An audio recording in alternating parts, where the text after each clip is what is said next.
সবাইকে স্বাগত আমাদের চ্যানেলে। প্রবাসী ভাইদের নিয়ে আজকে আরো একটি ভিডিও নিয়ে চলে আসলাম। আজকের ভিডিওতে মূলত প্রবাসী নিবাস ঋণ যেটা পূবালী ব্যাংক প্রোভাইড করছে এটি নিয়ে ডিটেলস আলোচনা করব। আশা করি প্রবাসীদের জন্য আজকের ভিডিওটি খুবই হেল্পফুল হবে। আপনি যদি আমার চ্যানেলে নতুন হয়ে থাকেন তাহলে চ্যানেলটি সাবস্ক্রাইব করে আমাদের সঙ্গেই থাকুন। তাহলে চলুন শুরু করা যাক।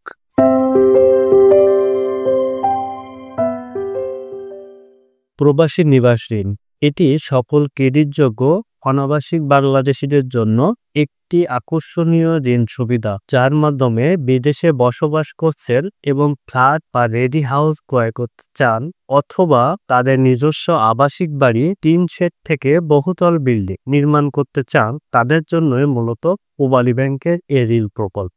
আবাসিক উদ্দেশ্যে ফ্ল্যাট বা অ্যাপার্টমেন্ট কেনার জন্য সম্পূর্ণ বাড়ি ক্রয় করতে পূবালী ব্যাংকের এই প্রবাসী নিবাস লোনটি পেতে আবেদনকারীকে অবশ্যই বিদেশে কর্মরত নন রেসিডেন্ট বাংলাদেশি হতে হবে, যার ইকুইটি জমা দেওয়ার এবং ঋণের কিস্তি পরিশোধ করার উপায় ও ক্ষমতা রয়েছে। উপযুক্ত কর্তৃপক্ষের অনুমোদিত পরিকল্পনা অনুযায়ী সম্পত্তি নির্মাণ করতে হবে। আবেদনকারীকে অবশ্যই করদাতা হতে হবে।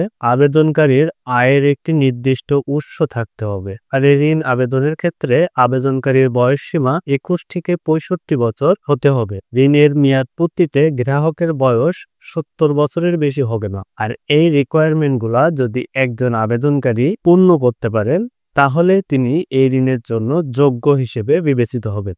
এখন দেখে নেব পূবালী ব্যাংকের প্রবাসী ঋণ প্রকল্পের পরিমাণটা কেমন। ফ্ল্যাটের মূল্য অথবা বাড়ির মূল্য অথবা নির্মাণ খরচে সর্বোচ্চ 75% টাকা 2 কোটি টাকা, যেটি কম হয় ঋণ গ্রহীতার ঋণ পরিশোধের ক্ষমতার উপর নির্ভর করে। সেমি পাকা অথবা টিন শেডের বিল্ডিং এর ক্ষেত্রে ঋণের পরিমাণ জমির মূল্যের 50% পর্যন্ত হয়ে থাকে। আর এই ঋণ পরিশোধের ক্ষেত্রে 18 মাসের গ্রেস পিরিয়ড সহ সর্বোচ্চ 25 বছর হয়ে থাকে। এক্ষেত্রে সুদের হার 11%, তবে এটি পরিবর্তনশীল।